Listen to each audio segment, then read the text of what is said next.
Baik, Assalamualaikum warahmatullahi wabarakatuh. Sebelumnya, izin mengenalkan diri, nama saya Muhammad Rifki Alfaris. Saya mahasiswa STT Wastu Kencana Purwakarta. NIM saya 231151063. Home base saya dari pagi A, angkatan 2023. Saya di sini akan menganalisis laporan keuangan untuk mengukur kinerja keuangan PT Tunas Baru Lampung Tbk. Kita mulai dari slide pertama, yaitu profil PT Tunas Baru Lampung Tbk. PT Tunas Baru Lampung didirikan pada tahun 1973. PT Tunas Baru Lampung Tbk atau yang bisa kita sebut TBLA menjadi salah satu anggota dari Sungai Budi Group, salah satu perintis industri pertanian di Indonesia yang didirikan pada tahun 1947. TBLA berdiri karena keinginan mendukung pembangunan negara dan memanfaatkan keunggulan kompetitif Indonesia di bidang pertanian. Saat ini, Sungai Budi Group adalah salah satu pabrikan dan distributor produk konsumen berbasis pertanian terbesar di Indonesia. Selanjutnya, PT Tunas Baru Lampung Tbk merupakan perusahaan yang berbasis di Indonesia yang bergerak dalam industri pertanian atau yang biasa disebut agrikultural. Kegiatan bisnis perusahaan meliputi produksi dan distribusi, seperti produk-produk konsumen berbasis agrikultural. Seperti contohnya itu minyak sawit, minyak kelapa, minyak sayur, minyak kelapa mentah, stearin, minyak sawit mentah, minyak biji sawit, distilat asam lemak sawit, distilat asam lemak kelapa, keping sawit, dan kopra. Serta sabun. Perusahaan ini menjual produk-produknya di pasar domestik dan internasional. Kita masuk ke pendahuluan. Pendahuluan ini pertama itu ada laporan keuangan adalah elemen penting dalam menilai kinerja perusahaan. Analisis laporan keuangan menggunakan berbagai rasio keuangan untuk mengukur kemampuan perusahaan dalam memenuhi kewajiban jangka pendek, kemampuan membayar utang jangka panjang, dan kemampuan menghasilkan laba keuntungan. Selanjutnya, analisis rasio keuangan dibagi berbagai macam, diantaranya yaitu rasio likuiditas, rasio solvabilitas, dan rasio profitabilitas. Likuiditas mendeskripsikan kemampuan entitas dalam menutup hutang jangka pendek. Solvabilitas menghitung sejauh mana aset entitas dibiayai oleh hutang. Profitabilitas mengukur kemampuan entitas dalam menghasilkan laba atau keuntungan. Kita masuk ke pembahasan. Yang pertama ini kita lihat di sini ya, ada tabel yang pertama tuh ringkasan data laporan keuangan PT Tunas Baru Lampung Tbk periode tahun 2018 sampai 2020. Nah, yang di tabel ini yang pertama tuh ada yang namanya pos akun laba bersih. Nah, di periode 2018, pos akun laba bersih ini mencatat laporan keuangan PT Tunas Baru Lampung sebesar 764.380 perak. Periode selanjutnya mengalami penurunan sebesar 661.034 perak. Periode selanjutnya 2020 sebesar 680.000. Nah, kita masuk ke aset. Di sini akun kedua namanya aset. Nah, periode 2018 tuh sebesar mencatat 16.339.000. Periode selanjutnya mengalami penaikan sebesar 17.363.000. Periode selanjutnya juga tetap mengalami penaikan sebesar 19.431.000. Nah, di sini kita masuk ke akun yang ketiga yaitu liabilitas. Nah, periode 2018 sebesar 11.556.300 perak. Periode selanjutnya 12 juta rupiah. Periode selanjutnya mengalami penaikan lagi 13.542 rupiah. Kita masuk ke akun yang keempat itu ada ekuitas, yaitu sebesar 4.783.000 rupiah. Periode selanjutnya 5.362.000 rupiah. Selanjutnya mengalami penaikan lagi sebesar 5.888.000 rupiah. Next, dari tabel tersebut dilihat bahwa jumlah aset, jumlah liabilitas, dan jumlah ekuitas terjadi peningkatan setiap tahunnya. Namun, dalam laba bersih tahun 2018 menuju tahun 2019 terlihat menurun. Dan tahun 2019 menuju tahun 2020 mengalami kenaikan namun tidak sebesar di tahun 2018. Penyebab turunnya laba bersih ini yang dikutip oleh idnfinancial.com adalah perseroan melaporkan penurunan pendapatan tipis sebesar 0,95% dari rupiahnya itu sebesar 8,61 triliun pada tahun 2018 menjadi 8,53 triliun pada tahun 2019. Nah, ini penurunan pendapatan itu sangat tipis sekali. Mungkin ada beberapa angka, mungkin 8 angka kalau kita lihat ya. Nah, akan tetapi beban pendapatan perseroan naik 2% dari 6,31 triliun pada tahun 2015 menjadi 6,44 triliun rupiah pada tahun 2019. Nah, sehingga laba kotor perseroan turun 9,06% dari 2,30 triliun pada tahun 2018 menjadi 2,9 triliun pada tahun 2019. Nah, selain itu, seperti yang dikutip oleh miraiset.co.id, PT Tunas Baru Lampung Tbk mengumumkan laba bersih tahun 2020 naik tipis menjadi Rp680.000 dari tahun 2019 sampai dari tahun 2019 sebesar Rp661.000. Naiknya laba bersih ini didukung meningkatnya pendapatan sebesar 27,3% jadi 10,9 triliun rupiah.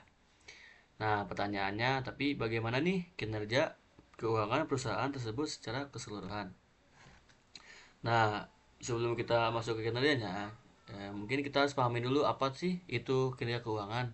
Kinerja keuangan itu ada suatu analisis yang dilakukan untuk melihat sejauh mana suatu perusahaan telah melaksanakan dengan menggunakan aturan-aturan pelaksanaan keuangan dengan baik dan benar. Dan hal informasi yang berkepentingan menghubungkan yang menunjukkan perusahaan dengan pihak-pihak yang kondisi kesehatan, keuangan perusahaan, dan kinerja perusahaan adalah laporan keuangan. Selanjutnya ada analisis rasio, adalah analisis kuantitatif informasi yang terkandung dalam laporan keuangan perusahaan digunakan untuk mengevaluasi berbagai aspek operasi dan kinerja keuangan perusahaan seperti rasio likuiditas, rasio aktivitas, rasio profitabilitas, dan rasio solvabilitas. Nah, mungkin di selanjutnya kita akan dibahas nih apa itu solvabilitas, likuiditas, dan profitabilitas. Nah, kita bahas satu-satu ya.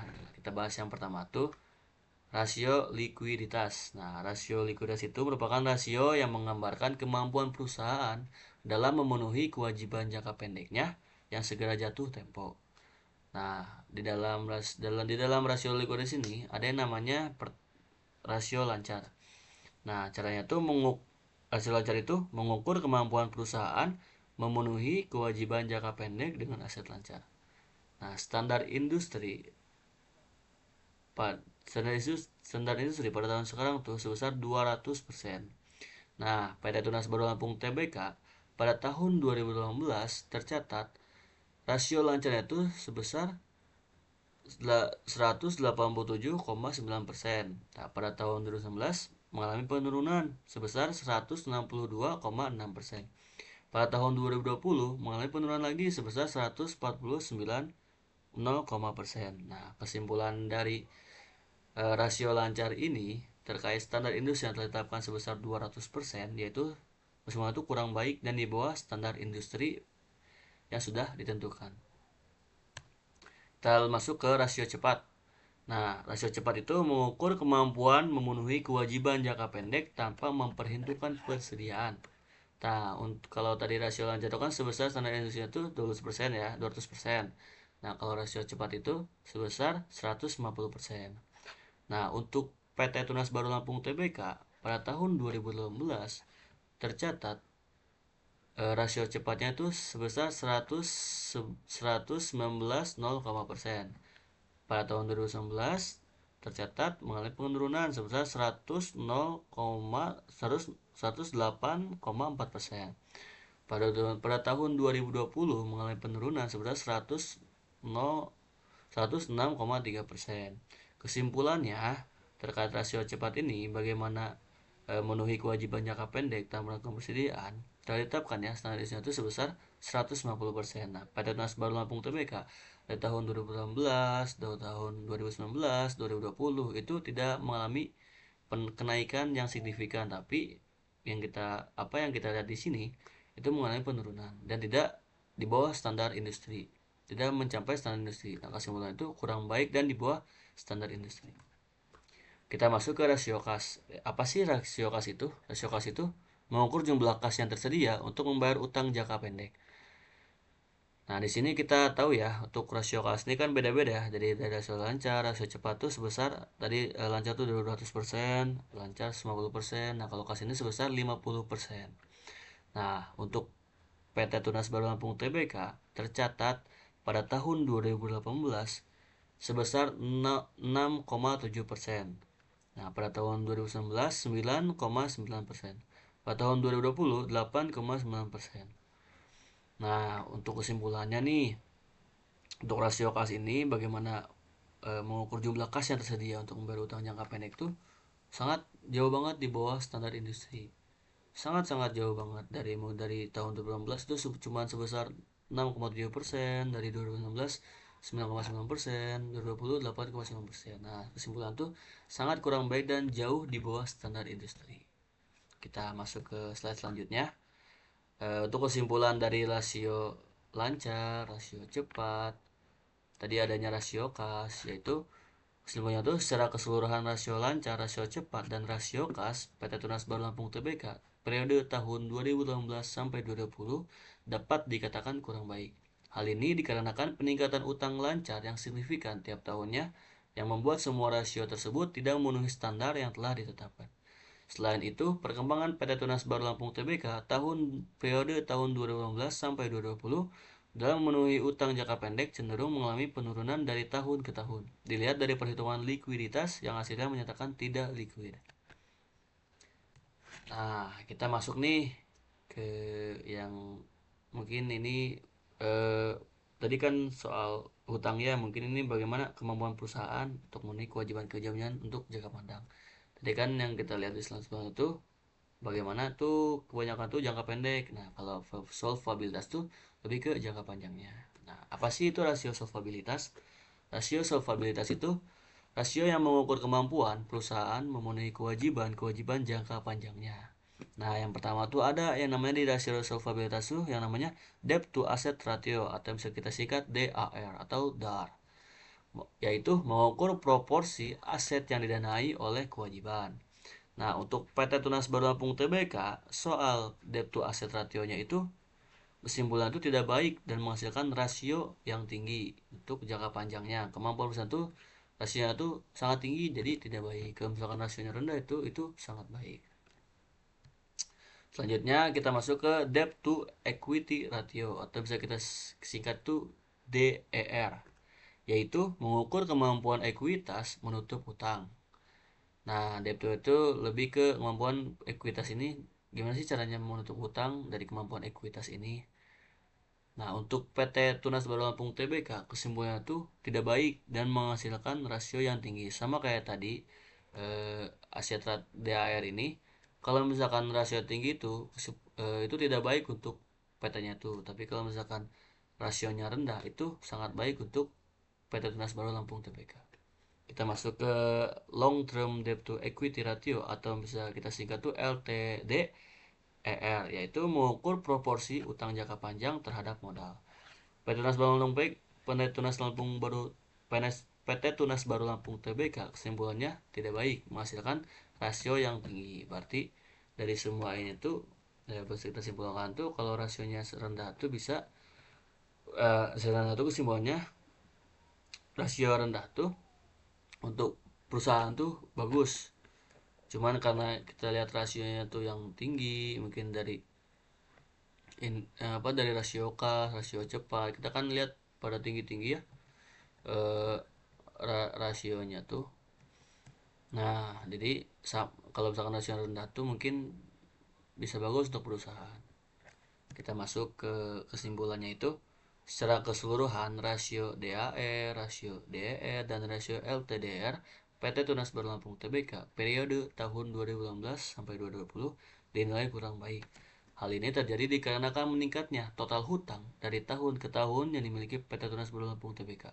Selain itu, tingginya angka rasio solvabilitas PT Tunas Baru Lampung Tbk periode tahun 2015 sampai 2020 menunjukkan bahwa perusahaan akan kesulitan untuk memenuhi hutang jangka panjangnya.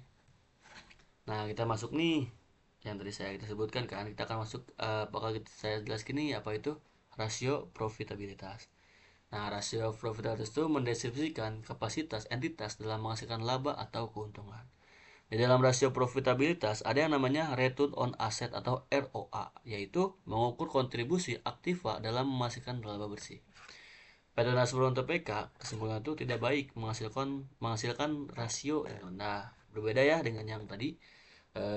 Rasio solvabilitas itu kalau rasio yang tinggi itu tidak baik untuk perusahaan. Nah, ini profitabilitas itu kebalikannya. Kalau misalkan rasio yang rendah itu tidak baik, tapi kalau misalkan rasionya tinggi itu sangat baik untuk perusahaan. Karena ini kan sebutnya keuntungan. Semakin tinggi rasio, semakin laba atau keuntungan untuk PT Tunas Baru Lampung Tbk itu lebih signifikan, lebih menguntungkan untuk perusahaan tersebut. Nah, kita masuk ke return on equity yaitu ROE, yaitu mengukur laba bersih setelah biaya dengan nilai sendiri. Pada Tunas Baru Lampung Tbk, kesimpulan itu tidak baik menghasilkan rasio yang rendah. Mungkin sama yang tadi ya, return on asset ROI itu sama saja. Karena rasio itu rendah pendapatan periode 2019-2020 itu PT Tunas Baru Tbk itu rasionya itu sangat rendah. Nah, ROI itu mengukur setelah biaya itu sangat rendah. Nah, kita masuk ke net profit margin atau yang kita bisa singkat itu NPM, yaitu mengukur perbandingan antara laba bersih dengan penjualan. Nah, perbandingan antara keuntungan bersih dengan penjualan periode tahun itu kita ada pengukurannya yang namanya tuh net profit margin atau apa ya, selisih keuntungan. Nah, pada Transbar Lampung Tbk, kesimpulannya itu tidak baik menghasilkan rasio yang rendah. Sama mungkin dari yang 1, 2, 3 itu rasio laba sekarang tuh pada tahun 2020 tuh sangat rendah rasionya tuh. Jadi tidak baik untuk perusahaan. Nah, kita masuk kesimpulannya itu secara keseluruhan rasio ROA, rasio ROE, dan rasio NPM pada Tunas Baru Lampung Tbk periode tahun 2015 sampai 2020 dinilai kurang baik. Hal ini terjadi dikarenakan rendahnya laba bersih yang dihasilkan pada Tunas Baru Lampung Tbk tahun 2015 sampai 2020. Nah, kesimpulan dari semua nih, dari kinerja keuangan PT Tunas Baru Lampung Tbk itu dimulai dari rasio solvabilitas, profitabilitas mungkin. Nah, kita bisa simpulkan tuh kinerja secara keseluruhan tuh kinerja keuangan PT Tunas Baru Lampung Tbk selama periode tahun 2015 sampai 2020 tergolong kurang baik. Rasio likuiditas menunjukkan perusahaan tidak liquid. Rasio solvabilitas menunjukkan beban utang yang tinggi dan rasio profitabilitas menunjukkan laba yang tidak maksimal. Perusahaan perlu meningkatkan efisiensi operasional dan mengelola utang dengan lebih baik untuk memperbaiki kinerja keuangannya di masa depan. Nah, untuk saran dari saya pribadi, untuk perusahaan ini tuh mungkin saran untuk perusahaan tuh dari saya tuh tentang pengelolaan utang. Nah, mungkin untuk mengurangi utang untuk meningkatkan rasio solvabilitas. Bagaimana utangnya itu mungkin untuk perusahaannya tuh rasio utangnya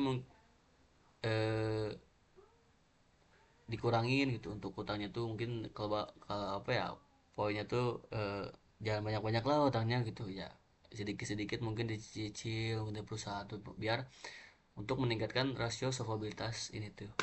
Nah, untuk efisiensi operasional, dari saya pribadi saran saya meningkatkan efisiensi operasional untuk meningkatkan laba. Nah, efisiensi operasional tuh yang saya lihat tuh belum kurang baik nih. Tadi kalian juga sudah lihat ya, laba keuntungannya tuh sangat rendah rasionya itu. Nah, untuk mendapatkan rasio yang sangat tinggi itu kita perlu melakukan namanya meningkatkan efisiensi operasional untuk meningkatkan laba. Nah, mungkin uh, saran selanjutnya itu dari saya tentang pengelolaan kas untuk memperbaiki manajemen kas untuk memenuhi standar likuiditas industri. Nah, saran saya dari itu. Nah, penelitian ini memberikan gambaran penting bagi perusahaan dalam memahami dan meningkatkan kinerja keuangan mereka dengan mengidentifikasi area yang memerlukan perbaikan. PT Tunas Baru Lampung Tbk dapat mengambil langkah-langkah strategis untuk memperbaiki kesehatan keuangannya. Terima kasih kepada Ibu Valiana Startia, Magister Teknik, dosen saya di matkul analisis estimasi biaya. Saya ucapkan terima kasih. Mungkin maaf juga ke saya juga masih belajar Bu, mungkin ada salah kata, mungkin masih kata-katanya mungkin masih balelo gitu. Saya mengucapkan meminta maaf sama Ibu. Mungkin segitu saja dari saya. Wassalamualaikum warahmatullahi wabarakatuh.